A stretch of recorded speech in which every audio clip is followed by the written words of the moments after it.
Here's my question for you then. Verse 17. It's unusual. It's the first I think it's come across, if I remember, in which God is speaking and he uses I twice. And I, behold, I do bring the flood of waters upon the earth. Why is I repeated? It's a good question.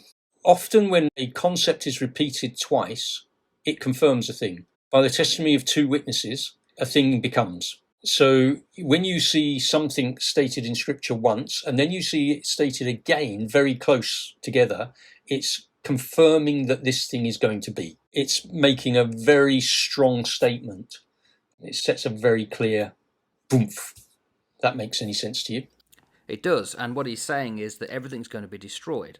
But I will establish my covenant with thee. Now, the covenant comes later in a way, an explanation. It's not explained here, is it? No. So it's a foreshadowing. I think so. You have the Adamic covenant, you have the Noahide covenant, and you have the Mosaic covenant, which come into play.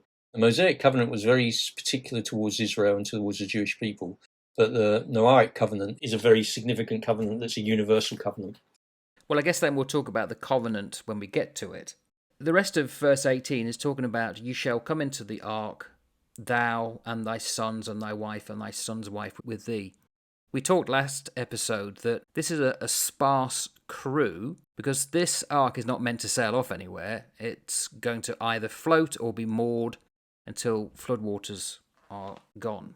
What the flood is introducing is it's undoing the creation that went before it. It's a chaos agent, if you like, which then set about the potential for salvation to come in the future as a result of judgment. So again, when you look at judgment, salvation, you focus Christ, the volume of the book is written about me. You focus Jesus on a cross of wood, whether the ark was wood, go for wood, whether it is symbolic of other things.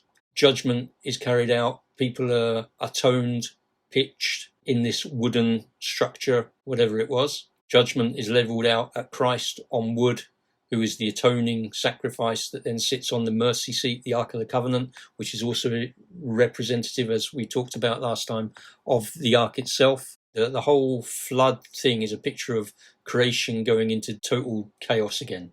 But there is always that hope that will flow through it, because floating in the middle of this chaos, you've got this incredible hub of potential where there is the light representative of God, there is the atonement representative of the pitch and of the future work that Christ will do. And it is all lifted and brought through this to a place where things can be redeveloped later on, which is why I think that God says in the next verse, but I'm going to establish my covenant with you.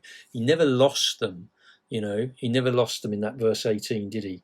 What interests me here is who he says in that verse 18, with you, your sons wives with you.